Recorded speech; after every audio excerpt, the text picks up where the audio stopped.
Vote like our democracy depends on it. Because it does.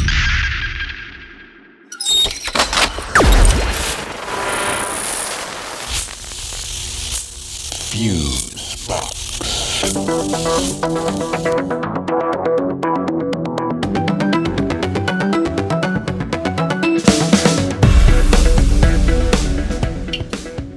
Okay, this is Fusebox number 209, Under Obstruction. And you better watch out for falling debris.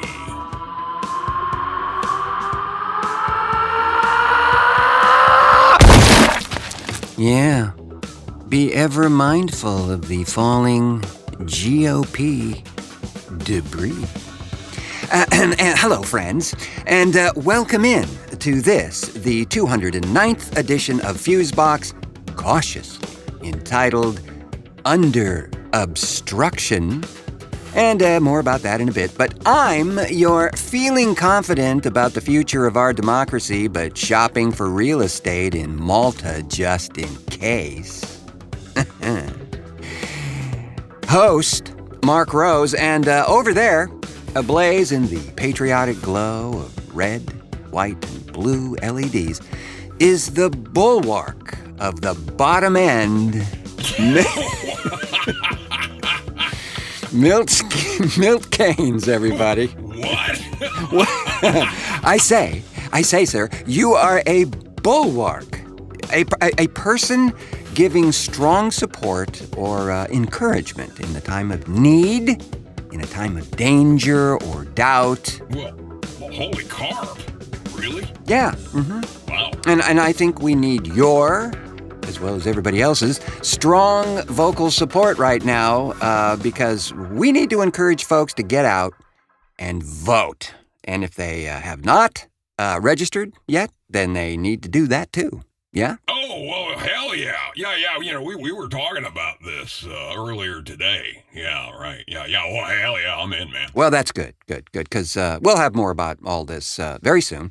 But I just wanted to mention here at the top of the show that this edition of the program airs just a few days before Election Day, and we thought it might be just a grand opportunity to spread a little motivation sauce on everyone and do a friendly reminder that our present democracy stands at an unusual and quite precarious crossroads, the outcome of which will definitely be decided by us, friends.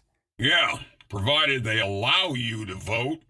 I mean, these tow-headed idiots dressed in camouflage carrying assault rifles just kind of loitering around the ballot boxes in Arizona is kind of off-putting. Well, precisely my point, Mr. Keynes. We all need to show up, and in numbers that can't be dismissed, intimidated, or overruled. And if you are intimidated, file a complaint immediately, as those folks did in Maricopa County just a few days ago.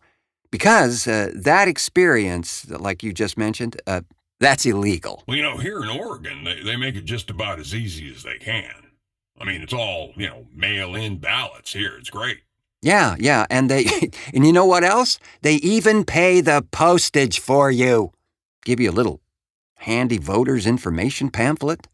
I love that thing. It actually describes each candidate, what they stand for, who endorses them, and full descriptions of every ballot measure in plain English, and not some legalese that is undecipherable like this. The party of the first part, in recognition of the underlying and aforementioned previous statements that were identified and fully sanctioned by the Falsified Documents Society, heretofore referred to as the party of the second part, twice removed, by proxy of another case entirely, which has no bearing on this measure at all, but takes additional steps to make it look like it's too much to read, in accordance with the laws of this state.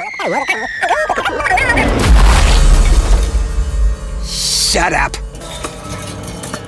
So no, none of that. You know, I always take a gander at who supports whom in those pamphlet things. It's really easy to see whose pocket is connected to whose hand. Oh, yeah. surely better than not knowing. You know, as we were planning this show the other day and we were going through that election roster. Yeah. Well, it just hit me. How many batshit crazy idiots are running in these midterm elections? I mean, they didn't just drink the Kool-Aid. They ate the damn package and then the truck that delivered the stuff to the store. It's sobering. It's also just really another wake-up call for us all, just like in 2018. We all need to turn out and vote for everything you're eligible to vote for. Not just a favorite candidate, but everything.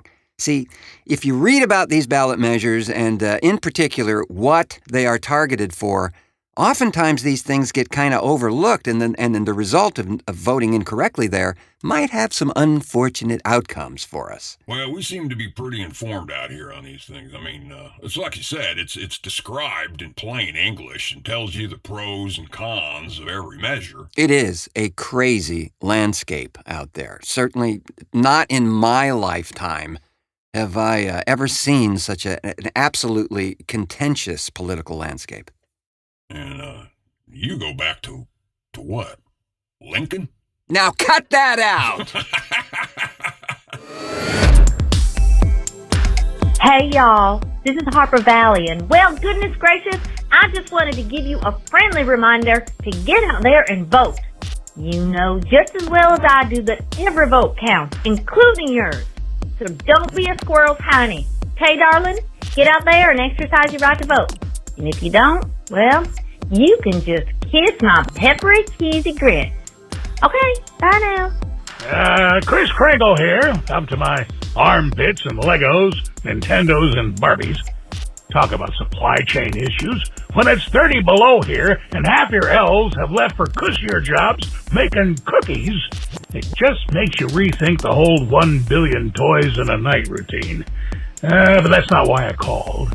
There's some folks on the election ballot this year that really want to change our country and fuck us up for many years to come. The easiest way to stop them? Vote. You, the citizen, have the power to put or keep the right people in office. A lot of countries don't have that. Don't miss your chance. Oh, the missus wants to try out some new toys, if you know what I mean. Coming, dear. Kringle out. What's up, everybody? It's Devin James, and what I'm doing is telling y'all to vote or register to vote if you haven't yet. If you're scared to vote, get out there and vote, man. This is how you get your voice heard. It's a civic duty to vote and say what you gotta say and decide on what you want to decide. So do that. Get out there, vote, register to vote, vote, vote, vote. Bam. You know, honestly, I think the first election I voted in was, Jimmy Carter. Yeah, you know, I actually don't remember. Well, you know, the 70s were kind of a blur. Kind of a blur, yeah.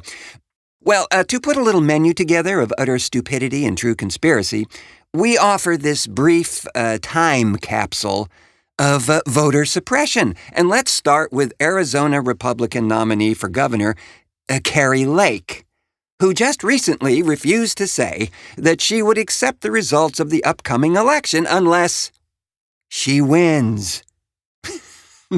Now, you may recall that Orange Guy said that exact same thing in 2020, and now more than half of the Republican nominees in the midterm elections have refused to say that President Joe Biden won the 2020 election because, they allege, there was voter fraud.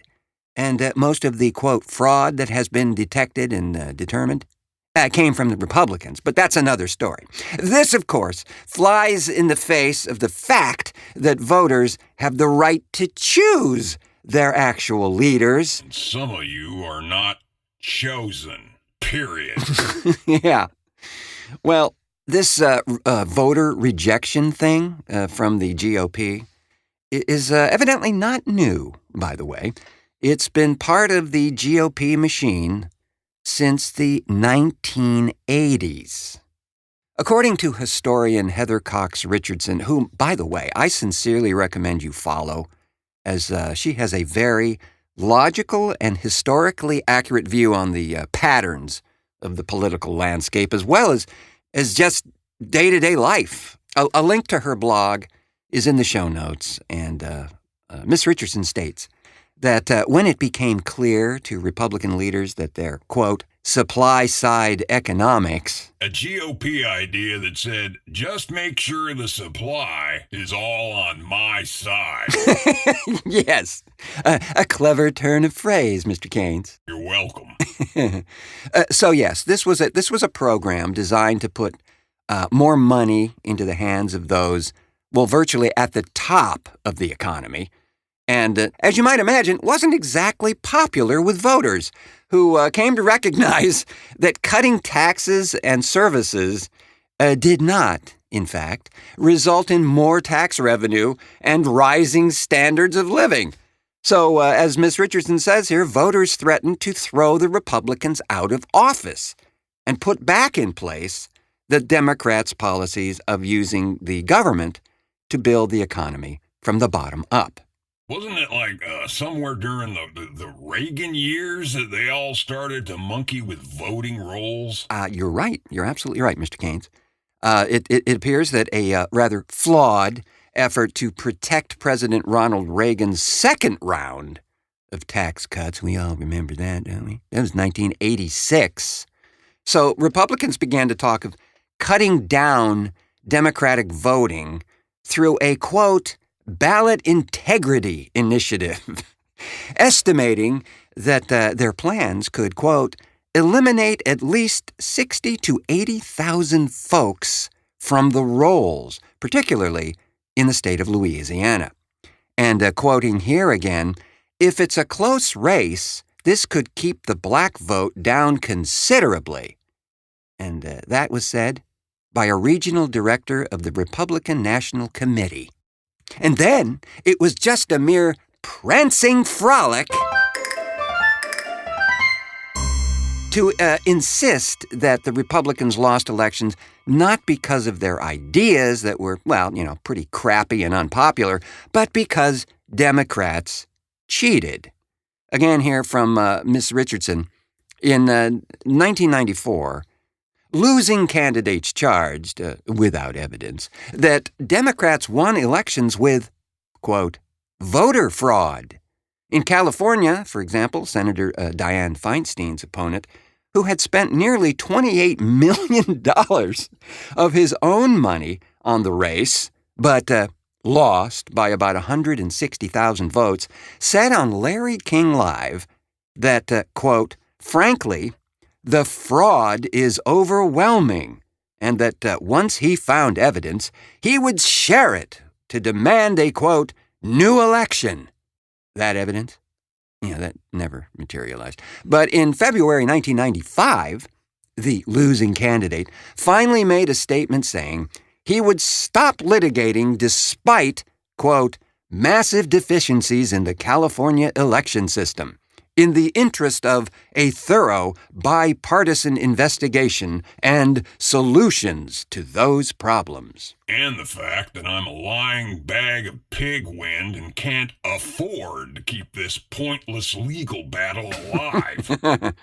More true than you would know. In the Senate, after a 10-month investigation, the Republican-dominated Rules Committee voted 16-0 to dismiss accusations of voter fraud in the election of Louisiana Senator Mary Landrieu, which cost her $500,000 in legal fees, and the committee, $250,000.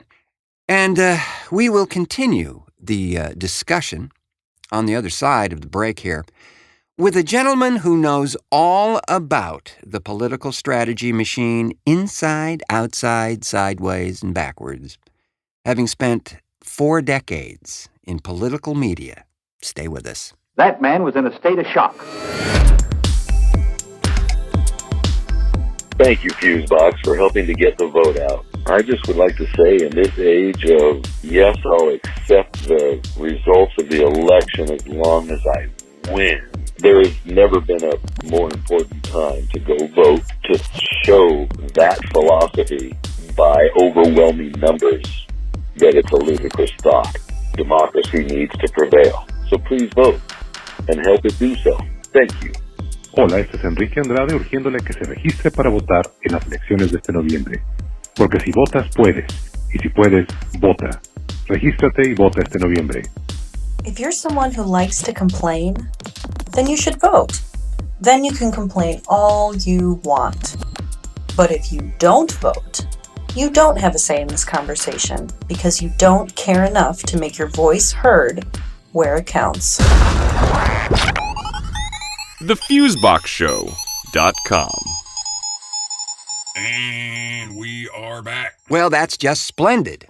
Because, given the urgency and more than curious landscape of our current political system in this country, I thought it might be a really good idea to get the perspective of someone who has spent the last 40 years maneuvering through the rapids of political media strategy. A very dear friend of mine who has recently actually relocated to this area. Yeah, we rescued another one. Yes, Mr. Gaines, we did. Let's meet Gregory Wilson. The Fusebox interview.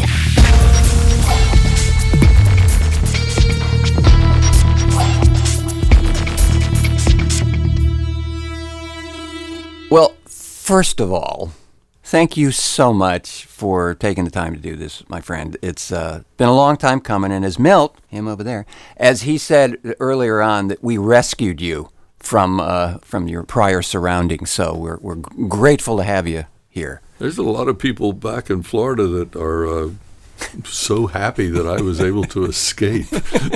I'm sure you have a list. So, just out of the box, my first question clearly is, what the hell is going on? It's an election year, but it's a midterm election year, right. Which is a different animal. Yeah, but the climate is just unbelievable. I mean, I don't think I've ever seen anything more contentious or insane.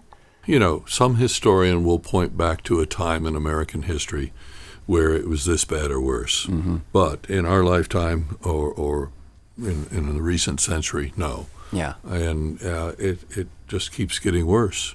All the guardrails are down. All the rules are dispensed with. Mm-hmm. All the civility is gone. The civility. That's the main thing. The civility. You know, you could have intelligent debates on both sides of the aisle and maybe just agree to disagree, but they wouldn't be like someone breaking into your house and beating up your husband. Only because you weren't there. That's right, because they were after you. If you were there, you'd, probably be dead. Oh, my God. Well, you and I discussed it earlier. Mm-hmm. It's tribalism. We is. All have retreated to our side, and it doesn't matter what the other side says. Yeah, it's true. We are going to vote for our person, and they are going to vote for their person, no matter how much they might feel inclined to hold their nose. That's right. Because it's numbers. It Who is. controls Congress? Right. Now, I would be remiss if I did not point out that Congress is only one in, many thousands of other elections. There's still a lot of people running for city council and county commission and sheriff and whatever. But it has reached down into those levels as well. It has reached that far down ballot where it's just as contentious and dangerous. School boards are the new war zone. Yeah, I've heard this. I mean, there's money flying around in these things. The question is, was this always coming? Was this always there? Or did something trigger it? Did someone unleash it? Did someone give us license to be our darker selves? It's a good open-ended question, which might be answered with big orange guy, but who knows? I try not to choose sides unless somebody's paying me. Speaking of that, you've spent quite a few years doing this stuff, and I have fond memories of some of our early work. But when you see something, when you see like a magazine ad or a television spot or any piece of political media, whatever it might be, what hits you as a tell that there's something going on in the piece. Maybe beware of this messaging. Maybe something that's not obvious to most of us, but when you're just reviewing something in general. Well, as you well know, I check first to see if their lips are moving. Right. That's usually a dead giveaway. There is laziness, and then there is just insidiousness. Laziness in that they can't find anything else to say except the usual cliches, because it's code to their side that, you're one of us, and so we know who we're going to vote for. But the laziness, just as a creative director, which is what the title that I've always maintained, I'm just embarrassed for the profession. Can't you all do better than that? Mm-hmm. What am I looking for? Did someone come out of the box with something fresh? Right. And did somebody come across as actually authentic? Something I really look for in a candidate is, are you truly selfless? Are you someone who doesn't just use the word I every fifth word, when in fact you really should be talking about you, the voter? Mm-hmm. So, no, I haven't seen much of that, but that's what I'm looking for. Otherwise, to me, it's tired stuff. Don't get me wrong. There are professionals out there making millions of dollars right now producing tired stuff who would tell me I don't know what I'm talking about. And it's why I'm very, very pleased to report that I'm now retired. Yes, I know. It's a happy place to be right now, especially right now. Can't imagine. Gosh, especially right now, because you reached a point where no matter how good your work is, you can't win, because if the other side takes you seriously enough, hundreds of thousands of dollars magically appear out of nowhere and bury you with negative advertising. Yes. So, right. It's a tough business being a candidate now, yeah. And an even tougher business being a consultant. Is there room for positive messaging these days in our world? I say yes, but obviously the circumstances are different for every candidate. If you stay positive, if you don't take the bait and go negative because of something your opponent said, people have a hard time feeling badly about you. When you see negative advertising, it's conventional for me to say this, but it's a safe bet that they feel like they're behind, they can't catch up, so they have to pull you back in order to win. Somebody challenging an incumbent, that's an inherently a negative campaign, because they really do have to give voters a reason to fire the incumbent. But it's laziness. It's easier to say bad things about your opponent than to find enough good things to say about yourself. Are there important considerations that folks need to take into account when they're looking at any kind of political stuff that we see a lot of it out here, certainly, in terms of handouts, handbills, all that stuff that floods their inboxes, both physical and internet-based? I don't think that you should read too much into them. They should interest you enough to want to find out more, to contact the campaign, and to get straight answers from straight questions. And when I say straight answers from straight questions, I mean don't give them loaded questions, because they don't have any reason to answer those. There's enough gotcha moments in forums and interviews that they know when nut jobs and wing nuts are calling up to ask loaded questions. But every voter has different issues at varying levels of importance. And these materials, you can't expect them to reasonably answer every question. So it's incumbent upon you to do your homework and just use these materials to see who comes closest. But you have to close the sale with yourself by going to hear them speak, calling up and asking them a question, emailing them, whatever. Being a voter is a responsibility. And if you eeny, meeny, miny, mo, or you just follow some slate card, you're taking the easy way out. That's right. And as we were speaking about earlier in the show, out here we do get this voter pamphlet, this voter guide. And I got mine in the mail, and I'm not even a voter here. Right. And I was duly impressed. I think that while within Oregon's borders you may not realize quite how different you are, you are exemplary, and you have a lot to be proud of in terms of how you conduct elections you can have your differences with candidates Sure. and their policies and their positions. And I do. But in terms of how elections are conducted here, I'm envious. Yeah. Well, we'll never see this in Florida. No, you won't. But I'll tell you what we used to. This I have to go here because it was one of my most memorable moments working with you on some of these things back in the past. And you have to explain this to people because they wouldn't understand. But you had developed this. You had developed this strategy. This was a radio strategy back in the day where. You remember radio. You remember radio. Or at least your grandfather does. Get him out of the closet and bring him into the room. The Saturday surprise, which was a wonderful technique that was used. You just have to explain that to our folks out here. You're giving away my secrets Oh, now. I know, but it's so good. Yeah, you don't have to worry about them now, right? True. I don't. Well, the thing about a log where they write down what spots are going to air when on a station, they print them at like noon on a Friday for all day Saturday, all day Sunday, and all day Monday. So once you get something on the log by Friday morning at 10, and the log prints at noon, and this is plus or minus a little bit, but that's about right, it's set in stone. So my good friend Marc and I used to produce novel to say the least commercials, and we'd pop one in there Friday morning, and it'd be on the log first thing Saturday morning, and the opponent would be drinking their coffee and hear this and what, and they'd have to listen to it all week long, and the soonest that they could respond to it in kind on the same channel, for instance, would be Tuesday morning. That's right. And by then, we would have changed the spot to something else, and people were wondering, what is he talking about? I mean, it's delicious. It was a delicious strategy, and there was another favorite I had. I would buy time on a station in Orlando for a statewide race, and they're like, "Why are you buying time here?" I said, "Well, because when I do, the opponent will hear it, and they'll come in and buy 2 or 3 times as much time as I bought. And I want them to waste their money here in this market." And she says, "You mean I'm going to make more money?" And I said, "Yes, just keep this little secret between us." Yeah.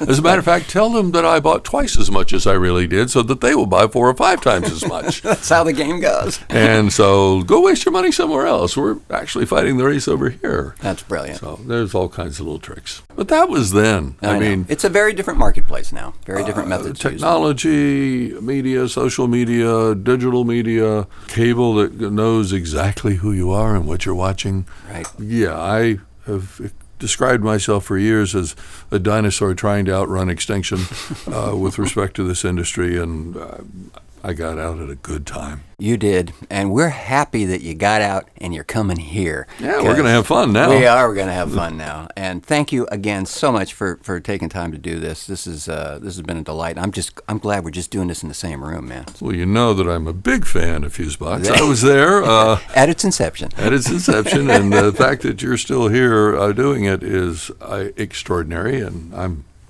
honored to be here. Well, thank you, my friend, and thank you for contributing.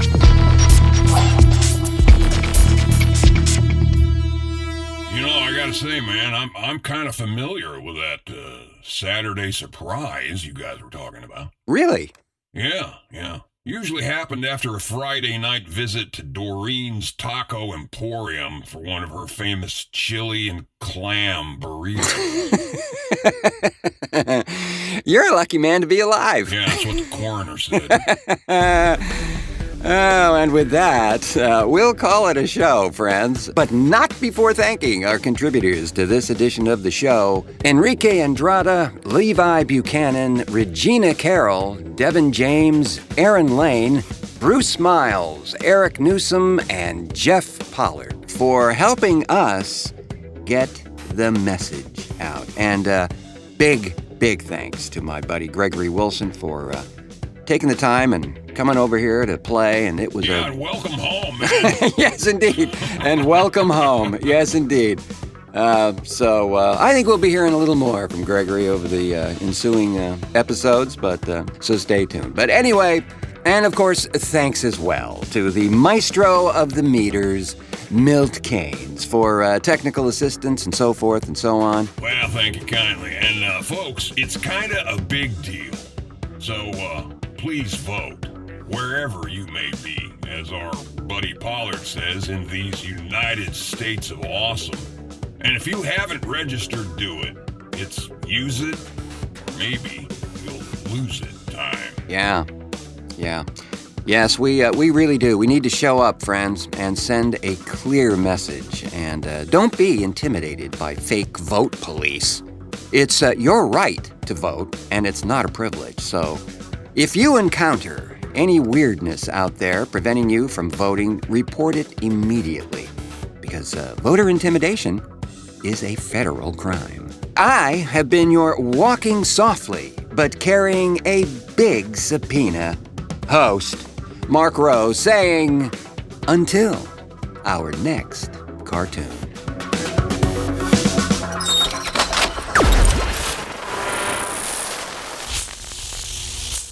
Fuse.